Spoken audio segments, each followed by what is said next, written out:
Movie की शुरुआत होती है और हमें एक शादीशुदा जोड़े को दिखाया जाता है।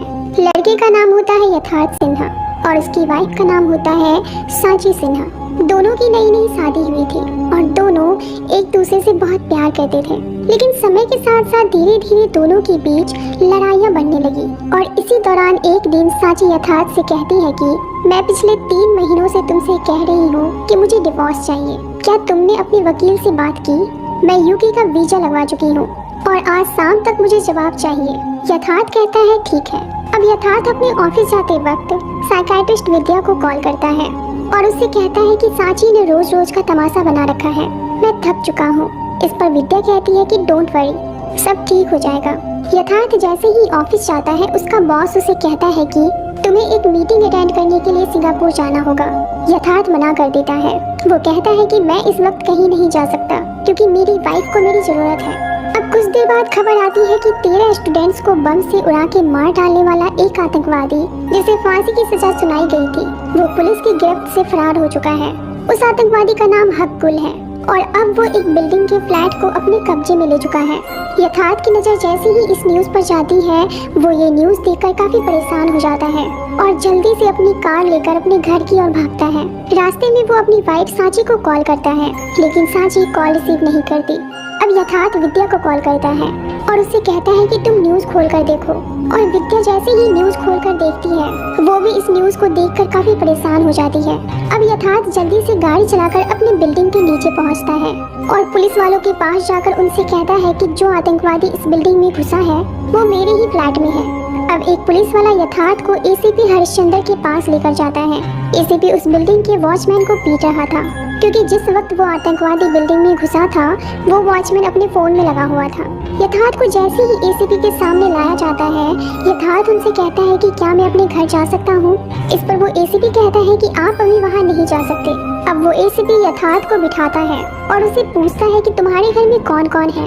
यथार्थ कहता है कि मेरी वाइफ और एक हाउसमेट जो 24 घंटे हमारे साथ ही रहती है।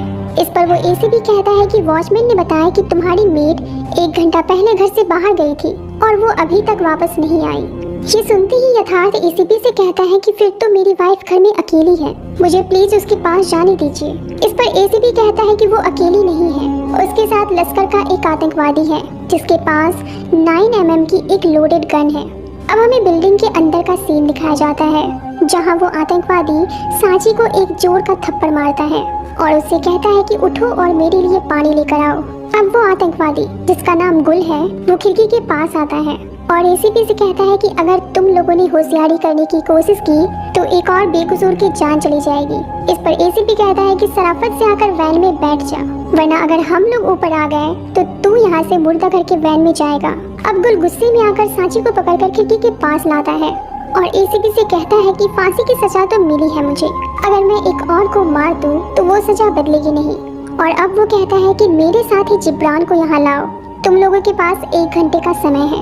एसीपी गुल से कहता है कि जिब्रान पिछले 6 महीने से फरार है। इस पर गुल कहता है कि तुम लोग मुझसे झूठ छुपा कर रखा है, इसलिए जल्द से जल्द उसे यहाँ लेकर आओ। ये सब देखकर यथार्थ एसीपी से कहता है कि आप जिब्रान को यहाँ लेकर आइए। एसीपी काफी गुस्से में था। वो एक हवलदार से कहता है कि इसे ले जाकर अंदर बिठाओ, दिमाग की माँ बहन कर रखी है इसने। और कुछ देर बाद एसीपी यथार्थ के पास जाता है और उससे कहता है कि वो दिलजले फिल्म का अजय देवगन नहीं है जिससे प्यार से बात करूंगा तो वो मान जाएगा और सरेंडर कर देगा, वो असली का आतंकवादी है। उधर फ्लैट के अंदर गुल सांची से कहता है कि मुझे देख क्या रही है, मेरे हाथ में AK-47 नहीं है, लेकिन इसकी एक गोली भी तुम्हारे लिए काफी है। सांची गुल से कहती है कि अगर तुम मुझे मार सकते हो तो मार दो, चाहे पहले इन लोगों से तुम अपना काम करा लो फिर मुझे मार देना। गुल कहता है मैडम क्या तुम मेरे आने का इंतजार कर रही थी? तुम मरने के लिए इतनी मरी क्यों जा रही हो? तुम्हें देखकर लगता नहीं है कि तुम्हारी बॉडी पर आज तक कोई खरोच भी आई हो, मौत की तकलीफ मालूम है तुम्हें? ये सुनते ही सांची गुल से कहती है कि मेरा पति मुझे रोज कई बार ये तकलीफ देता है, इसलिए तुम मुझे एक बार में मारकर इस तकलीफ से आजाद कर दो। उधर हमें यथार्थ को दिखाया जाता है जो एसीपी से कहता है कि मुझे ऊपर जाने दीजिए, अगर मैं सही वक्त पर ऊपर नहीं गया तो उन दोनों की जान एक साथ जा सकती है। ये बात सुनते ही एसीपी चौंक जाता है। यथार्थ कहता है कि मेरी वाइफ को डिल्यूजनल डिसऑर्डर की बीमारी है, वो भी एडवांस स्टेज पर। यथार्थ एसीपी को बताता है कि जो चीजें सच नहीं होती वो उसे सच मान लेती है। जैसे कि आज सुबह ही वो मुझसे कहती है कि मैंने 3 महीने से डिवोर्स पेपर पर साइन नहीं किए हैं, जबकि हम दोनों के बीच डिवोर्स की कोई बात ही नहीं हुई। और अब वो अपनी साइकियाट्रिस्ट विद्या को मेरी गर्लफ्रेंड समझती है और रोज इस बात पर मुझसे लड़ती है। दूसरी तरफ सांची गुल से कहती है कि मेरे पति ने अपनी गर्लफ्रेंड को मेरा डॉक्टर बनाया हुआ है ताकि दोनों मिलकर मुझे पागल साबित कर सके। गुल नाम है ना तुम्हारा, तुम ही बताओ क्या मैं तुम्हें पागल लगती हूँ? गुल कहता है ऐसी बात है तो छोड़ क्यों नहीं देता वो तुम्हें? सांची कहती है कि अगर वो मुझे छोड़ देगा तो मेरी प्रॉपर्टी अपने नाम कैसे करवाएगा?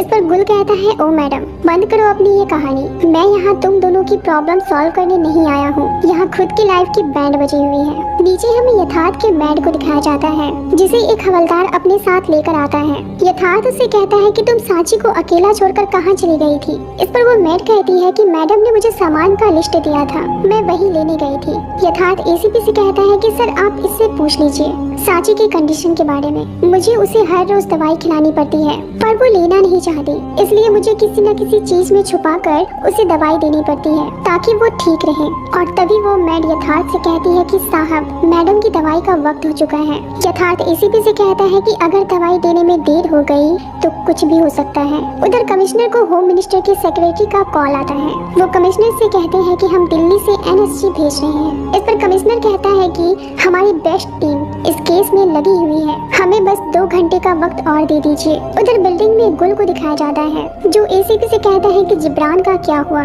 जल्दी से उसे यहाँ बुलाओ वरना अच्छा नहीं होगा। ये कहकर वो सभी को डराने के लिए हवा में फायरिंग कर देता है। इधर एसीपी को कमिश्नर की कॉल आती है। कमिश्नर कहता है कि दिल्ली से एनएसजी भेजे जाने की बात हो रही है, तुम्हें पता है ना कि अगर एनएसजी आ गई तो हमारी कितनी बदनामी होगी। उधर गुल सांची से कहता है कि तुम अमीर लोग बाहर से घर गाड़ी देखकर लगता है कि तुम लोगों के पास क्या कुछ नहीं होगा, लेकिन अंदर झांक कर देखो तो तुम लोगों के पास घर और गाड़ी के अलावा कुछ भी नहीं होता। सांची गुल से कहती है कि आज की दुनिया में झूठ सच के कपड़े पहनकर घूमता है, इसलिए दुनिया मेरे पति को सही समझती है और मुझे गलत। तभी फोन पर घंटी बजती है। गुल जैसे ही फोन उठाता है उधर से यथार्थ बात करता है। यथार्थ कहता है कि मैं सांची का पति बोल रहा हूँ, सांची की दिमागी हालत ठीक नहीं है, इसलिए हर 4 घंटे पर उसे दवाई खिलानी पड़ती है। वो दवाई खाना नहीं चाहती, इसलिए किसी न किसी चीज में मिलाकर उसे दवाई खिलानी पड़ती है। वो दवाई मैंने छुपाकर बाथरूम में स्विच बोर्ड के पीछे रखा हुआ है, प्लीज वो दवाई उसे खिला दो।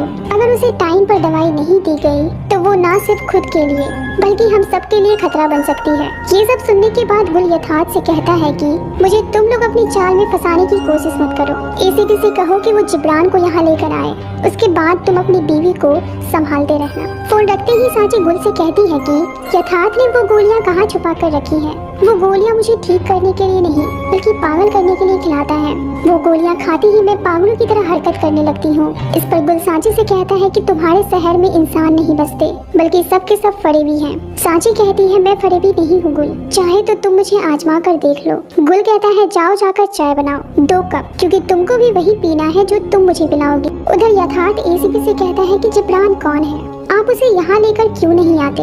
इस पर एसीपी कहता है कि वो फरार है। यथार्थ कहता है कि मेरी बीवी को अगर टाइम पर दवाई नहीं दी गई तो उसके दिमाग का फ्यूज किसी भी वक्त उड़ सकता है। कुछ दिन पहले की बात है, सांची की डॉक्टर घर पर आई हुई थी। इसी दौरान जब मैं उसके डॉक्टर से कुछ पूछ रहा था तो सांची को हम दोनों पर शक हो गया कि हम दोनों का अफेयर चल रहा है, और अचानक उसने घर का सामान उठाकर डॉक्टर विद्या पर फेंकना शुरू कर दिया और इसी दौरान डॉक्टर विद्या को चोट लग गई। यथार्थ एसीपी से कहता है कि उसे जो भी कहानी अच्छी लगती है वो उसे सच मान लेती है, चाहे वो सच हो या ना हो। ये सब सुनने के बाद एसीपी कहता है कि अब तो मुझे ये समझ नहीं आ रहा है कि दोनों में से सबसे ज्यादा खतरनाक कौन है। उधर फ्लैट के अंदर सांची गुल से कहती है कि क्या मैं तुमसे एक सवाल पूछूं? इस पर गुल कहता है कि सवाल पूछते हुए 2 ही अच्छे लगते हैं, एक बच्चे दूसरा बच्चन। सांची कहती है कि एक दिन की बात है, मैं मार्केट से जल्दी घर वापस आ गई और जैसे ही मैं अपने कमरे में गई मैंने देखा कि यथार्थ बेड पर लेटा हुआ है और विद्या बाथरूम से बाहर निकल रही है। यथार्थ ने मेड को भी घर से बाहर भेज दिया था। विद्या ने कहा कि वो मुझसे मिलने के लिए आई थी। मुझे ये सब देखकर काफी गुस्सा आ गया था क्योंकि मुझे पता था कि दोनों मुझसे झूठ बोल रहे हैं। इसलिए मैंने घर का एक सामान उठाकर उस चुड़ैल के सिर पर दे मारा। इस पर गुल कहता है कि ये दुनिया ही ऐसी है मैडम, यहाँ गैरों पर विश्वास मत करो और अपनों पर तो बिल्कुल। बताता है कि कश्मीर में मेरा सगा चाचा रहता है, उन्होंने मुझे रहने और खाने को दिया। मैं उन्हें खुद के लिए फरिश्ता मानता था। एक दिन उन्होंने मुझसे कहा कि मुंबई में मैंने तुम्हारे लिए एक काम ढूंढा है और मैं इधर आ गया। चाचा ने मोहम्मद अली रोड के पास एक कमरा भी मुझे दिला दिया और 2 दोस्त भी। सब कुछ अच्छा चल रहा था। कुरियर का काम था, यहाँ से सामान उठाओ वहाँ पहुँचाओ और वहाँ से उठाओ तो कहीं और पहुँचाओ। मैं बहुत खुश था। रोज की तरह आज भी एक पार्सल मिला जिसे बॉयज हॉस्टल में जाकर देना था। उस पार्सल की डिलीवरी होने के 2 दिन बाद ही उस बॉयज हॉस्टल में एक ब्लास्ट हो गया। कुरियर मैं ले गया था, दस्तखत भी मेरे थे, तो आतंकवादी भी मैं ही हुआ ना। मेरे चाचा ने मुझे पहचानने से इनकार कर दिया। इसके बाद पुलिस ने मुझे मेरे दोस्तों के साथ अरेस्ट कर लिया और 20 दिनों तक पुलिस मुझे मारती रही। 21वें दिन मैं और मेरा सच दोनों जेल के कुएं में कैद हो गए। गुल की स्टोरी सुनने के बाद सांची को गुल पर दया आ जाती है। वो गुल की तरफ अट्रैक्ट भी होने लगती है। तभी गुल भागकर खिड़की के पास जाता है और एसीपी को चिल्लाकर कहता है कि मुझे जिब्रान के साथ साथ 50 लाख रुपए भी चाहिए। अगर सरकार को देने में कोई दिक्कत हो तो मैडम के हस्बैंड को बोल दो, लेकिन 2 घंटे के अंदर मुझे ये दोनों चीज चाहिए। ये सब सुनने के बाद यथार्थ एसीपी से कहता है कि गुल पैसे मांग रहा है, मतलब कि वो यहाँ से जाना चाहता है। सरकार अगर उसे पैसा नहीं देना चाहती तो मैं दे देता हूँ, कम से कम वो मेरी पत्नी को तो कोई नुकसान नहीं पहुँचाएगा। एसीपी कहता है क्या लगता है आपको, पैसे देने के बाद वो आपकी पत्नी को छोड़ देगा? 13 मासूम लड़कों की जान ली है उसने। साल भर पहले एक लड़का कश्मीर से मुंबई के संजीवन हॉस्टल में पढ़ने के लिए आया था, लेकिन कुछ लड़कों ने उसे आतंकवादी कह कहकर उसका जीना हराम कर दिया था, जिसके कारण उसने आत्महत्या कर ली। उसी का बदला लेने के लिए गुल के चाचा ने गुल को ट्रेंड करके मुंबई भेजा था। गुल मुंबई आकर अपने साथियों के साथ मिलकर बम बनाने लगा। लश्कर से ट्रेनिंग लेकर आया हुआ था वो, इसलिए उसके अंदर काफी हिम्मत थी। बम बनाने के बाद वो उसे खुद बॉयज हॉस्टल में प्लांट करने के लिए चला गया, लेकिन भगवान का शुक्र था कि वॉचमैन ने उसके शक्ल को पहचान लिया था। इसके बाद हमने वॉचमैन के कहने पर उसका एक स्केच बनवाया और उसे उसके साथियों के साथ मोहम्मद अली रोड से अरेस्ट कर लिया। उधर फ्लैट में सांची गुल के साथ कुछ अलग ही सीन क्रिएट कर रही थी। गुल को भी समझ नहीं आ रहा होता है कि सांची का सच में दिमाग खराब है या फिर उसका कुछ और ही इरादा है। इसी दौरान गुल एक फायर कर देता है। एसीपी पूछता है कि गुल ऊपर क्या चल रहा है। गुल फोन पर बताता है कि फायर गलती से हो गया, तब ठीक है। ऊपर गुल सांची से कहता है कि क्या मुझे एक पानी का गिलास मिलेगा। सांची जैसे ही पानी लाने के लिए किचन में जाती है, पीछे से गुल आ जाता है और सांची से कहता है कि क्या तुम मेरे साथ कश्मीर चलोगी। सांची कहती है हाँ चलो हम अभी चलते हैं, मेरे पास एक प्लान है। तुम खाली बंदूक मेरे सिर पर रखकर नीचे चलो। ये बात सिर्फ हम दोनों को पता होगी कि बंदूक में गोली नहीं है। सांची के कन्विंस करने पर गुल मान जाता है और अपनी बंदूक की सारी गोलियां निकाल देता है। फिर सांची के सिर पर गन तानकर वो उसे लेकर नीचे जाता है और एसीपी से कहता है कि किसी भी तरह की चालाकी मत करना, वरना मैडम की खोपड़ी यही खोल दूंगा। एसीपी कहता है कि जिब्रान और 50 लाख रुपए आने में कुछ वक्त बाकी है। गुल कहता है मुझे अब कुछ नहीं चाहिए, बस मैं मैडम को साथ लेकर यहाँ से जाना चाहता हूँ। मैडम की गाड़ी निकालो। तभी सांची कहती है कि इसका गन खाली है। ये कहकर सांची वहाँ से भागने की कोशिश करती है। अब इससे पहले कि पुलिस कुछ करती, गुल वहाँ का एक शीशा तोड़कर सांची की गर्दन पर रख देता है और उसे सबके सामने फिर से बिल्डिंग के अंदर लेकर चला जाता है। ये न्यूज सुनने के बाद होम मिनिस्टर फिर से कमिश्नर को कॉल करते हैं और कहते हैं कि दिल्ली से एनएसजी मुंबई के लिए अब निकलने वाली है। मैं अब और इंतजार नहीं कर सकता। कमिश्नर ये बात एसीपी को बताता है। यथार्थ एसीपी से कहता है कि सर आप लोग से कुछ नहीं हो पा रहा है तो मुझे बोलिए, मैं पैसों का इंतजाम कर लेता हूँ। वो मेरी पत्नी को मार डालेगा और फ्रस्ट्रेशन में कहता है कि आप लोगों का इस केस के प्रति अप्रोच ही गलत है। आप लोगों को तो सर्कस ज्वाइन कर लेना चाहिए। वैसे आजकल सर्कस देखने कोई जाता तो नहीं, लेकिन तुम लोगों को देखने के लिए लोग जरूर आएंगे। इन दोनों के बीच हो रही लड़ाई को पुलिस वाले किसी तरह संभालते हैं। एसीपी यथार्थ को समझाते हुए कहता है कि हमारी अभी ऐसी नौबत नहीं आई है कि हमें उस आतंकवादी को पैसे देने पड़े, और कहता है कि मुझे ये समझ नहीं आ रहा है कि आखिर वो बंदूक खाली करके नीचे क्यों आया था, उसका प्लान क्या था। इस पर यथार्थ कहता है कि ये सब सांची का प्लान है। उसके मेंटल कंडीशन के बारे में मैं अच्छी तरह से जानता हूँ। वो दूसरों को कंट्रोल करने के लिए उसे खुद की तरफ अट्रैक्ट करती है। अभी ऊपर गुल सांची के साथ अकेला है, अब वो उसे अट्रैक्ट करेगी और कुछ भी करेगी सिचुएशन को अपने कंट्रोल में लेने के लिए। ऊपर गुल सांची को ले जाकर कुर्सी से बांध देता है और कहता है कि ये शहर तो जेल से भी ज्यादा खतरनाक है। पहले भरोसा टूटा, फिर हड्डी टूटी और अब दिल टूट गया। इधर एसीपी यथार्थ से कहता है कि सिचुएशन अब कंट्रोल से बाहर हो रहा है, इससे पहले कि एनएसजी आ जाए आप पैसों का इंतजाम कर लो। यथार्थ कहता है ठीक है, लेकिन मुझे आपको एक बात बतानी है। पर मैंने सोचा नहीं था कि किसी अनजान को मैं ये बात बताऊंगा, वो ये कि साची का किसी के साथ अफेयर चल रहा है। मुझे उसके बारे में नहीं पता। उसके चक्कर में आकर साची ने बैंक का पासवर्ड और घर के लॉकर का पासवर्ड भी बदल दिया है। मुझे लगता है कि वो सब कुछ लेकर उसके साथ यहाँ से भागना चाहती है। ऊपर साची गुल से कहती है कि तुम कौन हो और मेरे घर में क्या कर रहे हो, मेरे पति कहाँ हैं। ये सब सुनने के बाद गुल का दिमाग खराब हो जाता है। गुल उसके पास जाकर कहता है मुंह बंद कर, वरना सारी गोली तुम्हारी खोपड़ी में उतार दूंगा। तभी अचानक गुल को याद आता है कि उसके हस्बैंड ने उसे गोली देने के लिए कहा था ताकि उसका दिमाग ठीक रहे। अब वो बाथरूम में जाता है और स्विच बोर्ड के पीछे छुपाए हुए टैबलेट को निकालता है। फिर वो साची से कहता है कि 2 कप चाय बनाओ। इसके बाद वो छुपाकर साची की चाय में गोलियां मिला देता है। अब गुल साची से कहता है कि मैंने तुम्हें गोलियां खिलाई हैं, अब तुम मुझे बताओ कि गोली खाने के पहले तुम ठीक थी या फिर गोली खाने के बाद तुम ठीक हो। याद करो, तुम मेरे साथ भागना चाहती थी क्योंकि तुम्हारा पति तुम्हें परेशान करता है। पर साची कोई भी जवाब नहीं देती। अब गुल गुस्से में खिड़की के पास जाता है और एसीपी से कहता है कि अब मुझे जबरान नहीं चाहिए, बस पैसे और गाड़ी अभी के अभी यहाँ लेकर आओ। ये सब सुनने के बाद यथार्थ एसीपी से कहता है कि सर, ये हमारा आखिरी चांस है। अगर एनएसजी आ गया तो सारा कंट्रोल आपके हाथ से निकल जाएगा। एसीपी मान जाता है। अब यथार्थ जल्दी से पैसे अरेंज करने के लिए वहाँ से निकलता है। बैंक से वो 37 लाख रुपए निकालता है। बाकी बचे हुए पैसे वो अपने एक दोस्त से लेता है। ऊपर साची गुल से कहती है कि मुझे भूख लगी है। गुल कहता है भूख लगी है तो बर्दाश्त करो, इस पर साची कहती है खाना ना सही, कम से कम जूस तो पिला दो। गुल साची की बात मान लेता है और उसे जूस पिलाने लगता है।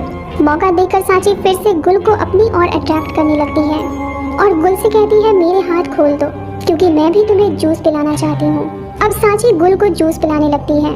गुल साची के जाल में फिर से फंसने लगता है। इसी दौरान मौका देखकर साची गुल के बंदूक की ओर अपना हाथ बढ़ाती है। गुल कहता है तुम फिर से मुझे बेवकूफ बनाने की कोशिश कर रही हो। इस पर साची कहती है बेवकूफ तो हो तुम, उसके और यथार्थ के जैसे। गुल कहता है ये दूसरा कौन है। साची कहती है कोई है जिसके साथ मैं यूके भाग जाना चाहती थी, लेकिन उससे पहले तुम आ गए और अब मैं तुम्हारे साथ यहाँ से भागना चाहती हूँ। नीचे यथार्थ पैसे लेकर आ चुका था। वो कहता है कि मैं ऊपर अकेला जाना चाहता हूँ। एसीपी उससे कहता है कि तुम ऊपर अकेले जाओगे, लेकिन तुम्हें मेरे इंस्ट्रक्शंस फॉलो करने पड़ेंगे। ऊपर गुल साची से कह रहा होता है कि मैं एकदम सच कह रहा हूँ, जैसे ही मुझे पैसे मिलेंगे मैं तुम्हें यहाँ से निकाल कर ले जाऊंगा। और अब वो साची को लेकर बाथरूम जाता है। फिर बोर्ड के पीछे से वो गोली निकालता है जो यथार्थ साची को देता था। गुल उस गोली को साची के सामने फ्लश कर देता है और साची से कहता है कि आज के बाद तुम्हें कोई भी ये दवा नहीं देगा। और ये कहकर वो साची को गले से लगा लेता है। इधर यथार्थ पैसों से भरा बैग लेकर बिल्डिंग के अंदर जाता है। उसके बिल्डिंग के अंदर जाने के कुछ देर बाद ही उस फ्लैट से गोलियां चलने की आवाज आती है। ये सुनते ही एसीपी अपनी टीम के साथ भागकर ऊपर जाता है। एसीपी जैसे ही फ्लैट के अंदर जाता है वो देखता है कि साची मर चुकी है और यथार्थ की गोद में लेटी हुई है। वहीं गुल उसके सामने बैठा हुआ है जिसके पास ही बंदूक पड़ी है। और अब वो एसीपी से कहता है कि मैंने नहीं मारा इसे, लेकिन एसीपी उसे घसीटते हुए अपने साथ वहां से लेकर निकल जाता है। गाड़ी में बैठने के बाद भी गुल यही बोल रहा था, मैंने नहीं मारा उसे, मुझे मारना ही होता तो मैं उसके साथ उसके पति को भी मार डालता। इसके बाद गुल को जेल भेज दिया जाता है और वहीं साची को एम्बुलेंस में हॉस्पिटल। अब हमें कोर्ट का सीन दिखाया जाता है जहां यथार्थ कटघरे में खड़ा था और वो जज को बता रहा था कि उस दिन वो जैसे ही फ्लैट के अंदर गया उसने देखा कि गुल बंदूक ताने सामने खड़ा है। मैंने उसे कहा कि मैं पूरे पैसे लेकर आया हूँ, प्लीज साची को छोड़ दो। साची ने मुझे देखते ही कहा यथार्थ जल्दी से इसे पैसे दे दो और मुझे यहाँ से लेकर जाओ। लेकिन ये सुनते ही गुल अजीब तरह से बिहेव करने लगा। मैडम मैंने बोला था मुझे फिर से धोखा मत देना। और ये कहते ही वो साची पर गोलियां चलाने लगा और साची मेरी आंखों के सामने ही मारी गई। इतनी ही देर में एसीपी वहां आ गए। इसके बाद उन्हें पता है कि आगे क्या हुआ। अब जज गुल से कहते हैं कि तुम्हें अपनी सफाई में कुछ कहना है। गुल कहता है कि मैं उसे क्यों मारूंगा, हम दोनों एक दूसरे से प्यार करते थे और साथ रहना चाहते थे। वो मेरे साथ कश्मीर जाना चाहती थी। ये उसका पति मैडम को कोई दवाई देता था उसे पागल बनाने के लिए। मैडम ने खुद बताया था मुझे। गुल कहता है कि यथार्थ जैसे ही बैग लेकर घर के अंदर आया, मैं वो बैग लेकर मैडम के साथ वहाँ से निकलने वाला था, लेकिन तभी यथार्थ ने पूछा कि मैडम की गोलियाँ कहाँ हैं। मैंने कहा कि अब वो गोलियाँ तुम मैडम को कभी नहीं दे पाओगे, क्योंकि मैडम तो जाएगी मेरे साथ और दवाइयाँ पहले ही फ्लश में जा चुकी है। ये सुनते ही यथार्थ ने कहा कि अबे इडियट, पहले ही बता देता तो मुझे इतना ड्रामा करने की जरूरत ही नहीं पड़ती। इसके बाद उसने एक दवा की बोतल अपने पॉकेट से निकाल कर वहाँ रख दी। फिर उसने मुझसे कहा कि तू इसे अपने साथ लेकर जाना चाहता है, जा तू इसे लेकर जहाँ भी जाना चाहता है, चला जा, जान छुड़ा मेरी इससे। और इसके बाद वो मैडम को गंदी गालियाँ देने लगा। इसके बाद मैडम ने मुझसे कहा कि गुल, अगर तुम मुझसे प्यार करते हो तो इसे शूट कर दो। मैं ये सब देखकर हैरान हो गया कि आखिर यहाँ चल क्या रहा है। इसी दौरान यथार्थ धीरे धीरे मेरे पास आ गया और मेरे हाथ में रखे बंदूक से उसने मैडम पर लगातार 3 गोलियां चलाई। मैं तो मैडम को इन लोगों से बचाकर अपने साथ ले जाना चाहता था। इसके बाद क्या हुआ सब एसीपी को पता है। इसके बाद एसीपी बयान देता है। वो कहता है कि गुल बिल्कुल झूठ कह रहा है, वो यथार्थ पर जो भी इल्जाम लगा रहा है वो गलत है। मैं पूरे दिन मिस्टर सिन्हा के साथ था। उसने अपनी पत्नी को बचाने के लिए हर वो कोशिश की जो एक पति को अपनी पत्नी के लिए करना चाहिए, या शायद उससे भी बढ़कर। अब एसीपी जज से कहता है कि गुल को मैं पिछले कई महीनों से जानता हूँ, क्योंकि मैंने ही इसे अरेस्ट किया था। इंटेरोगेशन के दौरान मुझे पता चला कि गुल मेंटली स्टेबल नहीं है, इसलिए इसकी ज्यादातर बातें मनगढ़ंत कहानियाँ होती है जिसमें कोई रियल किरदार नहीं होता।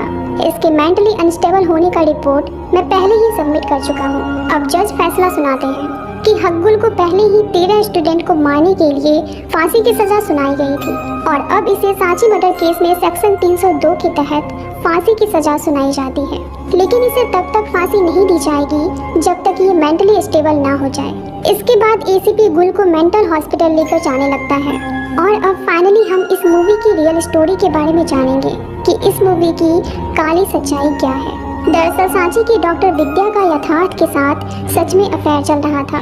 विद्या ने ही यथार्थ को दवाई दी थी सांची को देने के लिए, जिससे कि वो पागल होने लगे और धीरे धीरे इन दोनों के रास्ते से वो निकल जाए। इसके बाद यथार्थ ने अपने मेड को बता दिया था कि हर 4 घंटे पर सांची को ये दवाई देनी है। वो ये दवाई खाएगी तो नहीं, मगर किसी न किसी चीज में मिलाकर उसे टाइम पर ये दवाई देनी है। इस मूवी में हम यथार्थ को सांची के लिए परेशान होते हुए देखते हैं। दरअसल वो सांची के लिए परेशान नहीं था, बल्कि वो दवाई के लिए परेशान था जो वो सांची को दे रहा था। डॉक्टर विद्या ने यथार्थ से कहा था कि अगर वो दवाई पुलिस के हाथ लग गई तो हम बुरी तरह से फंस जाएंगे। इसलिए जब यथार्थ पैसों का इंतजाम करने के लिए बाहर निकला था तो डॉक्टर विद्या ने असली गोली को रिप्लेस करने के लिए नकली गोली यथार्थ को दी थी, जो उसने उस फ्लैट में रख दी थी। लेकिन गुल ने असली गोली को फ्लश करके यथार्थ का काम पहले ही पूरा कर दिया था। पर ये कहानी यही खत्म नहीं होती। इस मूवी का एक और पार्ट अभी बाकी है और वो पार्ट है एसीपी। दरअसल सांची यूके जाना चाहती थी, लेकिन पासपोर्ट वेरिफिकेशन के कारण उसका वीजा अटका हुआ था। सांची इसका गुस्सा जाकर पुलिस वालों पर उतारती है। इसी दौरान सांची की मुलाकात एसीपी से होती है। एसीपी सांची को अपने केबिन में ले जाता है।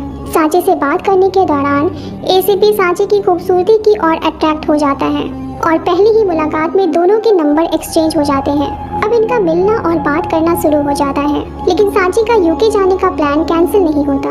वो एसीपी से कहती है कि तुम अपनी जॉब छोड़ दो, हम दोनों यूके जाकर शिफ्ट हो जाते हैं। लेकिन एसीपी अपनी नौकरी छोड़कर कहीं नहीं जाना चाहता था। सांची जैसे ही ये सुनती है वो कहती है कि अगर तुमने मुझे धोखा दिया तो मैं तुम्हारे खिलाफ केस फाइल कर दूंगी। इसके बाद तुम घर, नौकरी और अपनी जिंदगी से भी हाथ धो बैठोगे। एसीपी सांची की धमकियों से डर जाता है। दरअसल एसीपी पहले से शादीशुदा था और उसके 2 बच्चे भी थे, इसलिए अब वो सांची को अपने रास्ते से हटाने की प्लानिंग करने लगता है। उसी वक्त गुल को 13 स्टूडेंट को मारने के केस में फांसी की सजा सुनाई गई थी।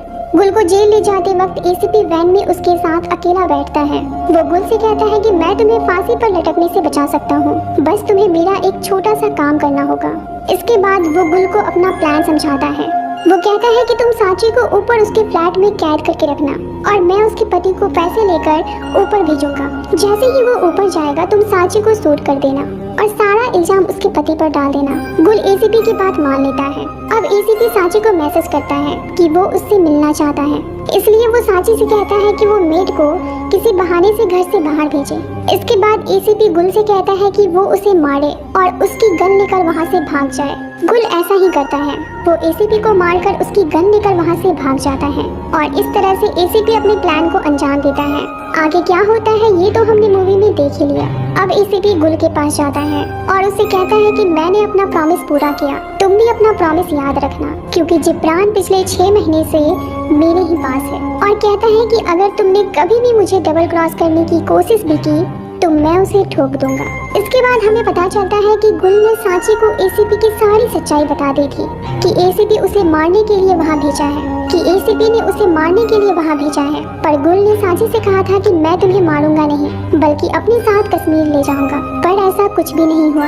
यहाँ सबसे बड़ा धोखा गुल के साथ हो गया। गुल ने कई बार एसीपी को बताने की कोशिश भी की कि उसने सांची को नहीं मारा, बल्कि उसके पति ने उसे मारा है। पर एसीपी ने गुल की बातों पर बिल्कुल ध्यान नहीं दिया और अब गुल सच में पागल हो गया, क्योंकि उसे हर जगह अब सांची दिखाई दे रही थी। गुल सांची से कहता है, किया एक भी नहीं, मगर मिल गई 14 खूनों की सजा, सभी झूठे आजाद और सच पागल खाने में कैद।